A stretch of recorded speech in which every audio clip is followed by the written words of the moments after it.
श्री स्वामी समर्थ. स्वामी भक्त हो, आज पुन्हा एकदा तुमच्यासाठी नवीन स्वामी संदेश घेऊन आलेली आहे, जो जगण्यासाठी प्रेरणा, लढण्याची ताकद आणि पुन्हा जगण्यासाठी एक नवीन उमेद देणार आहे. तर चला फार वेळ न घेता तुमच्यासाठीचा स्वामी संदेश सांगण्यासाठी सुरुवात करणार आहे. स्वामी म्हणतात, दगडातून मूर्ती बनवण्यासाठी दगडाला टाकीचे घाव सोसावे लागतात.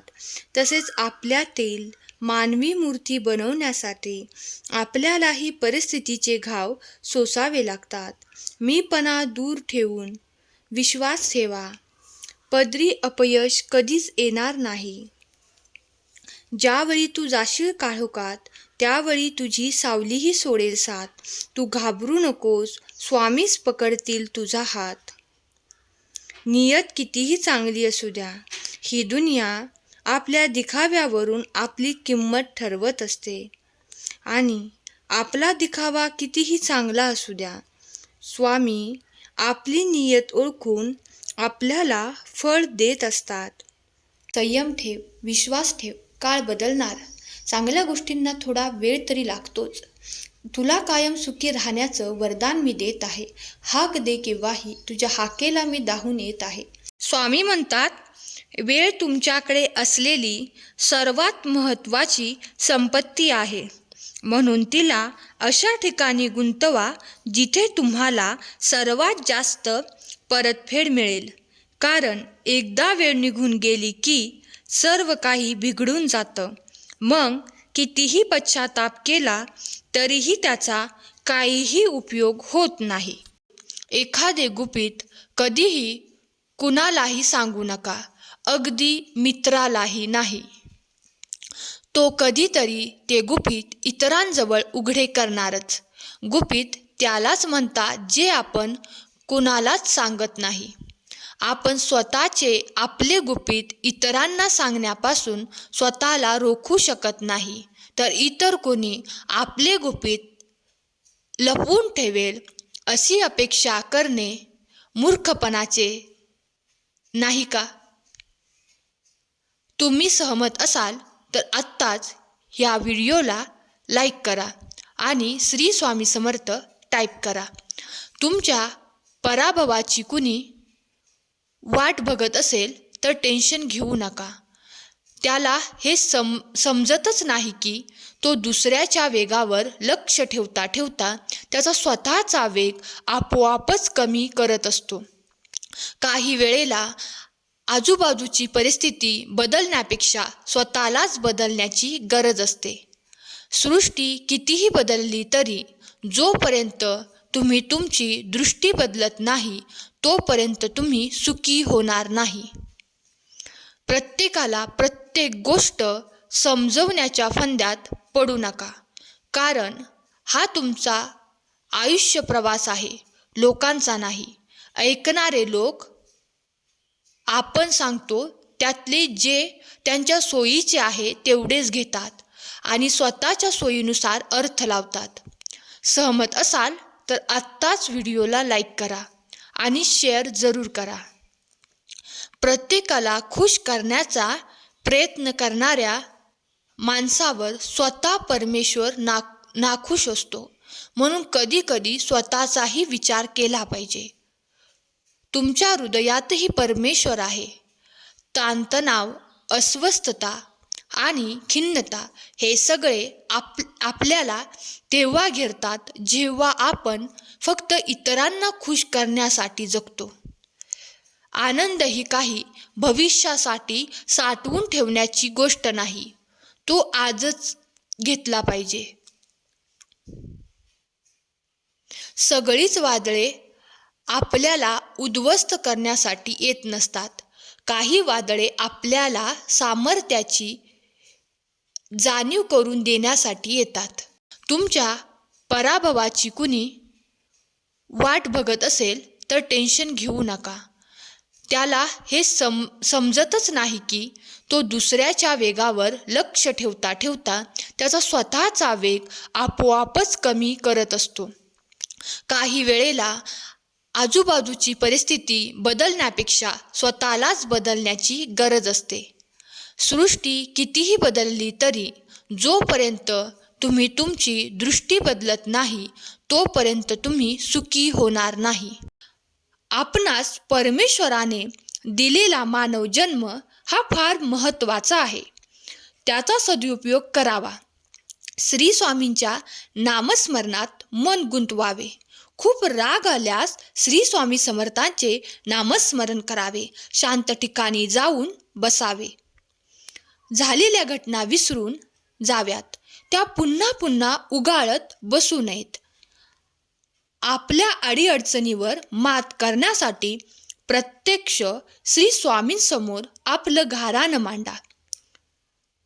आपल्या चुका न भिता न लाजता समाजाची पर्वा न करता श्री स्वामींसमोर कबूल करा.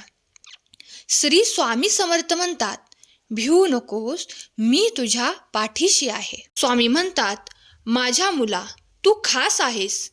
मी तुला माझ्या प्रतिमेत निर्माण केले. मला माहीत आहे काही वेळा तुम्ही स्वतःची तुलना इतरांशी केली आहे. तुम्हाला स्वतःची तुलना इतरांशी करायची गरज नाही. तुम्ही पुरेसे आहात. काही वेळा उदास वाटणे ठीक आहे. वाईट वाटून घेऊ नकोस. ती एक मानवी भावना आहे. मी थकलेल्यांना शक्ती देतो आणि दुर्बलांची शक्ती वाढवतो. स्वप्ने पाहिली पाहिजेत, ती पूर्ण होतात. नाहीतर निसर्गाने आपल्याला ते पाहण्याची शक्ती कशाला बरे दिली? सृष्टी कितीही बदलली तरी जोपर्यंत तुम्ही तुमची दृष्टी बदलत नाही तोपर्यंत तुम्ही सुखी होणार नाहीत. खोट्या वचनांपेक्षा स्पष्ट नकार केव्हाही चांगला. लोक तुमच्याशी कसे वागतात हे त्यांचे कर्म, पण तुम्ही त्यांच्यावर कशी प्रतिक्रिया देता हे तुमचे कर्म.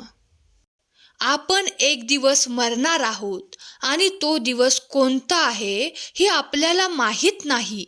म्हणून होत आहे तेच योग्य आहे. जवळ आहे त्यातच समाधानी राहायचं. नको त्या गोष्टीची चिंता करायची नाही. जर का तुम्ही सहमत असाल तर होय, बरोबर आहे असे टाईप करा आणि हा संदेश शेअर करायला विसरू नका. तुमच्या एका शेअरने कुणाचे हरवलेले मन जागृत होऊन नवीन जीवनाला सुरुवात होऊ शकते आणि तुम्ही नकळत पुण्याचे भागीदार होऊ शकता. विश्वास ठेव. अरे, जो माझा हात पकडतो त्याला आयुष्यभर कोणाचे पाय धरण्याची गरज भासत नाही. कितीही कमावून ठेवले तरी बाकी राहते शून्य आणि संकटाच्या वेळी कामाला येते आपल्या कर्माने साठवलेले पुण्य. सहमत असाल तर होय टाईप करा. देवाच्या प्रत्येक निर्णयावर खुश राहायला शिका.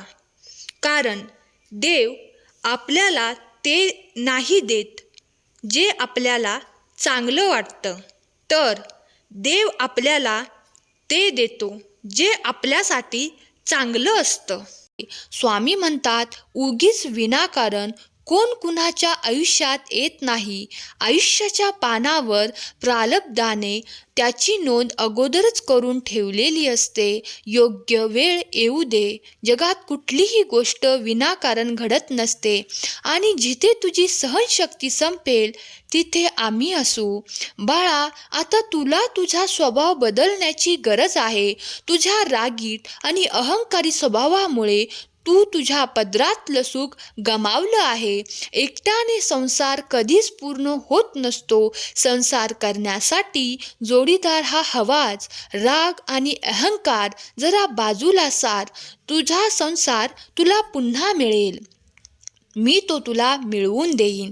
जेव्हा तू डोळे बंद करून माझे नाम घेतेस, माझ्याकडे अशा आशेने येतेस, ते मला तू न मागताही कळतं. मी माझ्या भक्तांच्या चांगल्या इच्छा नक्कीच पूर्ण करतो. माझ्या आज्ञेचे पालन कर. तुला तुझ्या संसारात हव्या असणाऱ्या सर्व सुखसुविधा मी देईन. विश्वास ठेव, भिवू नकोस, मी तुझ्या पाठीशी आहे. तुमचा स्वामी शक्तीवर विश्वास असेल तर होय स्वामी, माझा तुमच्यावर विश्वास आहे असे टाईप करा. प्रारब्धाचा जोर मोठा विलक्षण आहे. भोग येण्याचा समय आला म्हणजे बुद्धीवर परिणाम करतो. तिथे आपण सावध राहून सत्पुरुषाच्या सांगण्याप्रमाणेच वागलो तर प्रारब्धाचा जोर मंदावल्या वाचून राहणार नाही. प्रारब्धाने बुद्धीमध्ये काहीही विचार उत्पन्न झाले तरी त्याप्रमाणे वागणे अथवा न वागणे हे आपल्या हातामध्ये आहे. कोणतीच गोष्ट ही कायम टिकणारी नाही. दुःखाचंही तसंच आहे. काही काळासाठीच दुःख राहतं. तुम्ही फक्त हिंमत ठेवायला हवी. जर कोणी तुमचं मन तोडलं तर माझ्या बाळा निराश होऊ नका, कारण हा निसर्गाचा नियमच आहे. ज्या झाडावर गोड फळे असतात त्याच झाडावर जास्त दगड मारले जातात. स्वामी म्हणतात, जेवढे तू पुण्य करशील, जेवढे चांगले कर्म करशील तेवढे माझ्याजवळ राहशील, आणि जेवढे वाईट कर्मे करशील, पापकर्मे करशील तेवढेच माझ्यापासून लांब होत जाशील. स्वामी म्हणतात, तू आता विचार कर, तुला माझ्यापासून लांब जायचंय की माझ्या जवळच राहायचंय? आता तुम्हीच ठरवा. माझा आशीर्वाद प्राप्त करून तुम्हाला तुमचं जीवन सुंदर बनवायचंय की चुकीच्या मार्गाला जाऊन तुम्हाला तुमचं जीवन उद्ध्वस्त करायचंय? संपूर्ण तुमच्या हातात आहे. तुम्हाला आता त्रास करून पुढे सुख अनुभवायचं आहे की आता वाईट मार्गाने सुख अनुभवून पुढे त्रास सहन करायचा आहे? सर्व काही तुमच्या निर्णयावर अवलंबून आहे. आजचा हा संदेश शेवटपर्यंत ऐकल्याबद्दल धन्यवाद. केलेली सेवा स्वामींचरणी अर्पण करते. श्री स्वामी समर्थ.